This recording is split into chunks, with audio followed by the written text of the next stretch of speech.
ধন দিয়া ডক্টৰেট লোৱা গুৱাহাটী বিশ্ববিদ্যালয়ত বেইমানৰ গেং ৰিজাল্ট নিদিয়াকৈ চাকৰি দিলে ননী গোপালে নমস্কাৰ নিউজ অন নৰ্থ ইষ্টৰ আজিৰ এই প্ৰতিবেদনলৈ আপোনাক স্বাগতম আপুনি চাই আছে দেশৰ এটা অগ্ৰণী নিৰ্ভীক নিৰপেক্ষ আৰু বহুভাষিক channel news one north east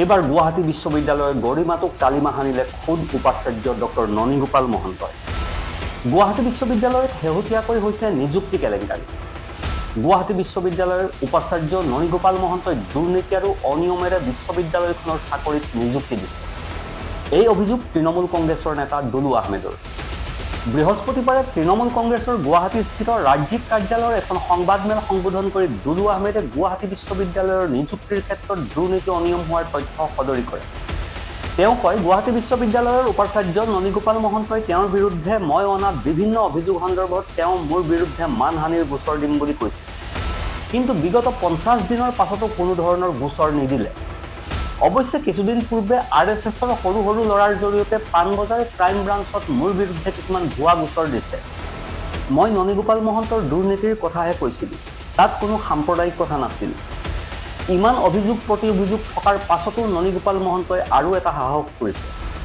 টিএমচিৰ নেতাগৰাকীয়ে লগতে কয় মই তেওঁৰ বিৰুদ্ধে আৰু এটা অভিযোগ দিছিলোঁ অসমত ইমান গণ্যমান্য ব্যক্তি থকাৰ পাছতো ননী গোপাল মহন্তই অৰুণাচল প্ৰদেশৰ উপ মুখ্যমন্ত্ৰীগৰাকীক গুৱাহাটী বিশ্ববিদ্যালয়ৰ পৰা সন্মানীয় ডক্টৰেট ডিগ্ৰী দিছিল তাতো ধনৰ লেনদেন হৈছিল এই বিষয়ত মই সবিশেষ কম তেওঁ লগতে কয় শেহতীয়াকৈ নীতি বহিৰ্ভূতভাৱে গুৱাহাটী বিশ্ববিদ্যালয়ত নিযুক্তি লাভ কৰিছে 5 গৰাকী ব্যক্তি 9 মে 2025ত 7টা পদবীৰ বাবে প্ৰকাশিত বিজ্ঞাপনৰ আধাৰত চাকৰি লাভ কৰিছে এই 5 গৰাকী 24 আগষ্টত লিখিত পৰীক্ষা হৈছিল আৰু প্ৰায় 242 গৰাকী প্ৰাৰ্থী অৱতীৰ্ণ হৈছিল অতি লাজৰ কথা যে লিখিত পৰীক্ষাৰ ফলাফল ঘোষণা নোহোৱাকৈ ননী গোপাল মহন্তই 7টা পদৰ বিপৰীতে 5 গৰাকীক নিযুক্তি দিছে যোৱা 11 নৱেম্বৰত বুধবাৰে তেওঁলোকে দায়িত্ব গ্ৰহণ কৰিলে কথা হ'ল যে সেই 5 গৰাকী কোন সেই 5 গৰাকীৰ বিষয়ে উল্লেখ কৰি আহমেদে কয় ইয়াৰে সহকাৰী পঞ্জীয়ক পদত নিযুক্তি লাভ কৰিছে হীৰকজ্যোতি শৰ্মাই তেওঁ সক্ৰিয় আৰএছএছ কৰ্মী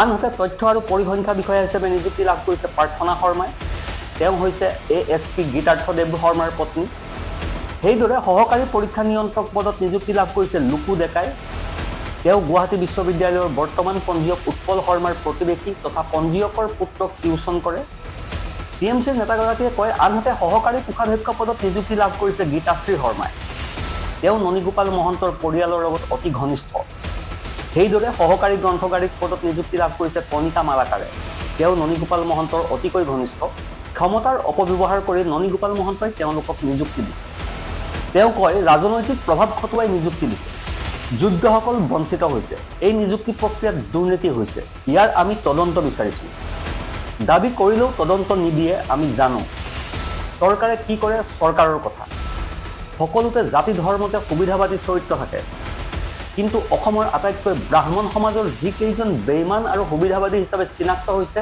গোটেই কেইগৰাকী আছে গুৱাহাটী বিশ্ববিদ্যালয়ত তেওঁলোকৰ চৰ্দাৰ হৈছে ননী গোপাল মহন্ত দুলু আহমেদে শেষত কয় মই ব্ৰাহ্মণ সমাজক ঠাট্টা কৰি কোৱা নাই সকলোতে থাকে গুৱাহাটী বিশ্ববিদ্যালয়ত থকা কেইজন হৈছে পঞ্জীয়ক উৎপল শৰ্মা নিয়ন্ত্ৰক কন্দৰ্প শৰ্মা কাৰ্যবাহী সংস্থা শেখৰ শৰ্মা সহকাৰী নিয়ন্ত্ৰক হীৰকজ্যোতি শৰ্মা পৰিসংখ্যা বিষয়া প্ৰাৰ্থনা শৰ্মা সহকাৰী কোষাধ্যক্ষ গীতাশ্ৰী শৰ্মা ডাঙৰ ডাঙৰ পদবীত তেওঁলোকে গেং এটা বনাই লৈছে আৰু গেঙৰ নেতৃত্ব লৈছে ননী গোপাল মহন্তই তেওঁলোকক সুৰক্ষা দি আছে মুখ্যমন্ত্ৰী হিমন্ত বিশ্ব শৰ্মাই এইটো অতি লাজ লগা বিষয় আমাৰ যি গুৱাহাটী বিশ্ববিদ্যালয়ৰ যিগৰাকী উপাচাৰ্য ননী গোপাল মহন্ত ডাঙৰীয়া তেখেতৰ বিৰুদ্ধে মই কিছুমান অভিযোগ দিছিলোঁ আপোনালোক সকলোৱে জ্ঞাত সকলোৱে বাতৰিও পৰিৱেশন কৰিছিলোঁ বিভিন্ন ধৰণৰ অভিযোগ তাত নিযুক্তি ধনৰ লেনদেন ঠিকাৰ লেনদেন বহু ধৰণৰ বিভিন্ন অভিযোগ দিয়াৰ পিছদিনাখনে তেখেতে প্ৰথমে মানহানি গোচৰ দিম বুলি এটা ভাবুকি দিলে সংবাদ মাধ্যমৰ জৰিয়তে দুলু আহমেদে মিছা কথা কৈছে মানহানিৰ গোচৰ দিম বুলি ক'লে আৰু ময়ো ৰখি আছিলোঁ যে মানহানিৰ গোচৰ দিব কিন্তু আজি 50 দিন অতিক্ৰম কৰিলে না মানহানিৰ গোচৰ দিলে না তেখেতসকলৰ কিবা ননী গোপাল মহন্তৰ পৰা আইনী জাননী আহিল একো নাই মাজতে কোনোবা সৰু সৰু আৰএছএছৰ ল'ৰাৰ জৰিয়তে মই দেখিছোঁ ফটো পানবজাৰ ক্ৰাইম ব্ৰাঞ্চত মোৰ বিৰুদ্ধে কিছুমান ভুৱা গোচৰ দিছে যে মই সাম্প্ৰদায়িক মন্তব্য দিছোঁ বা মই অসমৰ পৰিৱেশ নষ্ট কৰিছোঁ, ক্ৰাইম ব্ৰাঞ্চত দিছে। এইটো আজি 10 দিনমানৰ কথা। আচলতে অসমৰ ৰাইজে জানে যে মই ননীগোপাল মহন্তৰ বিশ্ববিদ্যালয়ত হৈ থকা দুৰ্নীতিৰ বিষয়েহে কৈছিলোঁ, বিৰুদ্ধেহে কৈছিলোঁ। তাত কোনো সাম্প্ৰদায়িকৰ কথা প্ৰশ্ন অহাই নাই। গতিকে সেই গোচৰটোক মই গুৰুত্বও দিয়া নাই আৰু সেই গোচৰত মোক আজিলৈ মোৰ ষ্টেটমেণ্ট ল'ব মাতিও পঠোৱা নাই। ইমান অভিযোগ প্ৰতি অভিযোগ চলি থকাৰ পিছতো তেখেতে আৰু এটা সাহস কৰিছে ননীগোপাল মহন্ত। যোৱা অক্টোবৰ মাহৰ কথা ক'লোঁ, শেষৰ ফালে মই আৰু এটা অভিযোগ দিছিলোঁ যে অসমত ইমান গণ্যমান্য ব্যক্তি থকাৰ পিছতো ননীগোপাল মহন্তই অৰুণাচলৰ উপ মুখ্যমন্ত্ৰীগৰাকী, যিগৰাকী বিৰাট ধনী লোক বুলি সকলোৱে জানে, তেওঁ 3বাৰ নে 4বাৰ তেওঁ মন্ত্ৰী আছিলে, তেওঁক আমাৰ গুৱাহাটী বিশ্ববিদ্যালয়ৰ পৰা অনাৰী ডক্টৰেট ডিগ্ৰী দিছিলে, তাতো লেনদেন হৈছিলে, ক'ৰ পৰা কি হৈছিলে সকলো কথা ক'লোঁ মই। সেই বিষয়টো বাৰু আহিম পিছত, কাৰণ মই ইতিমধ্যে কিয় দিলে তেখেতক ডক্টৰেট ডিগ্ৰীটো, অসমৰ মানুহ কিয় নাপালে, অসমৰ গণ্যমান্য ইমান থকাৰ পিছত কিয় নাপালে, কোন বডিয়ে পাছ কৰিলে, চৰকাৰৰ কি ভূমিকা আছিল, এইবিলাক লৈ মই ইতিমধ্যে RTI দাখিল কৰিছোঁ। সময় অহা নাই যিহেতু মই কথাটো ৰাজহুৱা কৰা নাই, সেইটো বিষয় চলি আছেই। তাৰপিছত 11 নৱেম্বৰৰ কথা, এইটো খুব আজি সংবাদমেলৰ গুৰুত্বপূৰ্ণ প্ৰশ্ন এইটোৱেই। যোৱা 9 মে 2025 গুৱাহাটী বিশ্ববিদ্যালয়ৰ 7টা পদবীৰ বাবে বিজ্ঞাপন দিছিলে পদবী, আৰু 24 আগষ্টত ৰিটেইন হৈছিলে, লিখিত পৰীক্ষা হৈছিলে 24 আগষ্ট, আৰু সেই লিখিত পৰীক্ষাত প্ৰায় 242 গৰাকীয়ে অৱতীৰ্ণ হৈছিলে ৰিটেইন পৰীক্ষাত। অতি দুখৰ কথা আৰু লাজ লগা কথা, কিন্তু ইয়াতে কেৱল ৰিটেইন পৰীক্ষাটো হ'ল, ৰিজাল্ট ঘোষণা নহ'ল, ৰিটেইনৰ ৰিজাল্ট ফলাফল ঘোষণা নহ'ল। নোহোৱাকৈ ননীগোপাল মহন্তই কি কৰিছে, 7টা পোষ্টৰ বিপৰীতে 5 গৰাকী, 2গৰাকীক পাৰা নাই এতিয়ালৈ, তথ্য অহা নাই মোৰ তাত, যে নাহা তথ্য এটা মই দিব নোৱাৰোঁ, 5 গৰাকীক নিযুক্তি দিছে যোৱা 11 নৱেম্বৰ তাৰিখে, আৰু যোৱাকালি তেখেতসকলে চাৰ্জ ল'লে। এতিয়া আহক সেই 5 গৰাকী কোন হয়, সেইটোৱে ডাঙৰ প্ৰশ্ন নহয় জানো, যে 7টা পদবীৰ বাবে 5 গৰাকীক নিযুক্তি দিছে, ৰিটেইনৰ ফলাফল ঘোষণা নকৰাকৈ দিছে, আৰু ভাইবাত তেখেতৰ ঘনিষ্ঠ 4-5 গৰাকী বা 10 গৰাকীক মাতি আনি তাৰে পৰা নিৰ্বাচিত কৰিছে, আৰু যোৱা পৰহি তেখেতসকলে সেই চাকৰিত নিযুক্তি পাইছে, আৰু যোৱাকালি তেখেতসকলে তাত যোগদান কৰিলে চাকৰিত। সেই নামকেইটা কৈ দিওঁ, খুব মানে এইটো গুৰুত্বপূৰ্ণ নাম, আৰু খুব অসমৰ ৰাইজেও গম পাব যে গুৱাহাটী বিশ্ববিদ্যালয়ত কি চলি আছে। প্ৰথমতে আহক আপোনালোকে সহকাৰী পঞ্জীয়ক, যিগৰাকী এছিষ্টেণ্ট ৰেজিষ্ট্ৰাৰ হীৰকজ্যোতি শৰ্মা। আকৌ কৈছোঁ, এছিষ্টেণ্ট ৰেজিষ্ট্ৰাৰ হীৰকজ্যোতি শৰ্মা, য'ত কালি যোগদান কৰিলে বা তেওঁ নিৰ্বাচিত হৈছে চাকৰিৰ বাবে। এগৰাকী সক্ৰিয় RSS কৰ্মী, সকলোৱে জানে, মই নকলেও জানে, RSSৰ সদস্য, খুব এক্টিভ ভূমিকাত আছিলে। তেখেতক এই চাকৰি পদবীৰ বাবে ননীগোপাল মহন্তই নিৰ্বাচিত কৰিছে। দ্বিতীয়গৰাকী আহক আপোনাৰ তথ্য আৰু পৰিসংখ্যা বিষয়া, ইনফৰমেশ্যন এণ্ড ষ্টেটিক্স অফিচাৰ, প্ৰাৰ্থনা শৰ্মা। কোন প্ৰাৰ্থনা শৰ্মা? এতিয়া আপোনালোকে নিশ্চয় জানিব চেষ্টা কৰিছে কোন প্ৰাৰ্থনা শৰ্মা। প্ৰাৰ্থনা শৰ্মাৰ স্বামী হৈ গ'ল ASP গীতাৰ্থদেৱ শৰ্মা। অলপতে বাক্সা জিলাত যেতিয়া শ্যামকানু মহন্তক লৈ গৈ আছিলে, তাত গুলীচালনাৰ ঘটনা সংঘটিত হৈছিল তেওঁৰ নিৰ্দেশত, আৰু তেওঁৰ পত্নীয়ে এই পদবীৰ বাবে গুৱাহাটী বিশ্ববিদ্যালয়ৰ বাবে নিৰ্বাচিত হৈছিল, যোগদান কৰিলে। প্ৰাৰ্থনা শৰ্মা ASP গীতাৰ্থদেৱ শৰ্মাৰ পত্নী। 3 নম্বৰত আহক সহকাৰী পৰীক্ষা নিয়ন্ত্ৰক, এছিষ্টেণ্ট কণ্ট্ৰলাৰ অফ এক্সামিনেশ্যন, লুকু ডেকা।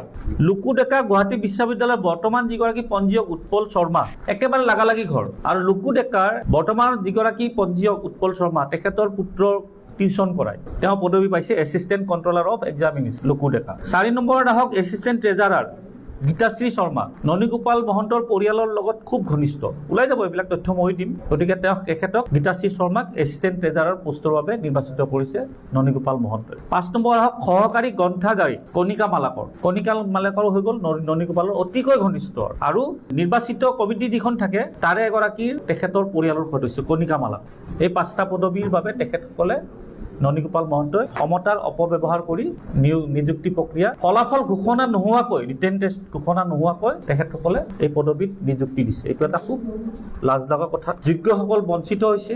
ৰাজনৈতিক প্ৰভাৱ খটুৱাই কণিকা মালাকৰে হওক বা গীতাশ্ৰী শৰ্মাই হওক, ননীগোপাল মহন্তৰ জড়িত হওক, RSSৰ কৰ্মীয়ে হওক, পুলিচ অফিচাৰৰ পত্নীয়ে হওক, এইবিলাক সমগ্ৰ এটা দুৰ্নীতি হৈছে।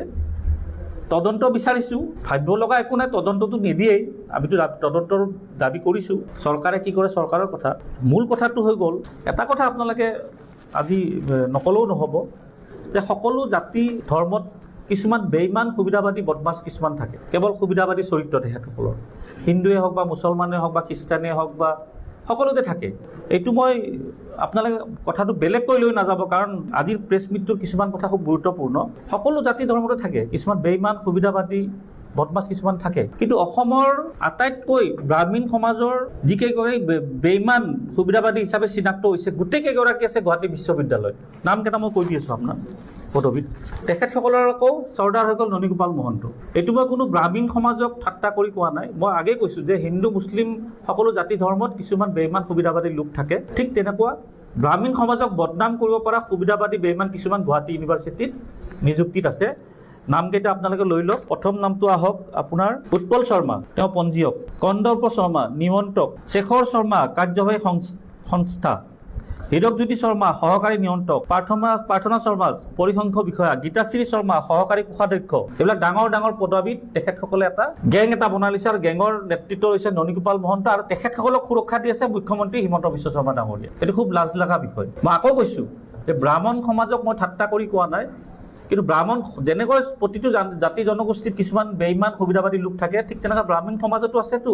আৰু সেই গোটেইবোৰ গৈ পৰিছে গুৱাহাটী ইউনিভাৰ্চিটিত এটা গেং বনাই লৈছে, তাৰ সেই গেঙৰ মুখ্যগৰাকী হ'ল ননীগোপাল মহন্ত, আৰু তেখেতসকলক সুৰক্ষা দিছে অসমৰ মুখ্যমন্ত্ৰী দুগৰাকী। ইমান অভিযোগ অহাৰ পিছতো আকৌ এই দুৰ্নীতি কৰি অবৈধভাৱে চাকৰি দিছে। যোৱা অভিযোগৰ বিৰুদ্ধে মোৰ বিৰুদ্ধে মানহানি গোচৰ দিম বুলি এতিয়ালৈ গোচৰ দিব পৰাই নাই, এতিয়ালৈ 50 দিন হ'ল গোচৰ দিয়াই নাই, তাৰপাছত নিযুক্তি দিছে। গতিকে কি পৰ্যায়ত তেখেতসকলে ক্ষমতাৰ অপব্যৱহাৰ কৰি আছে এই নিযুক্তিয়ে প্ৰমাণ কৰে। সংবাদমেলখনত তৃণমূল কংগ্ৰেছৰ ভালেকেইগৰাকী নেতা উপস্থিত থাকে। Bureau' report, news 1 north east.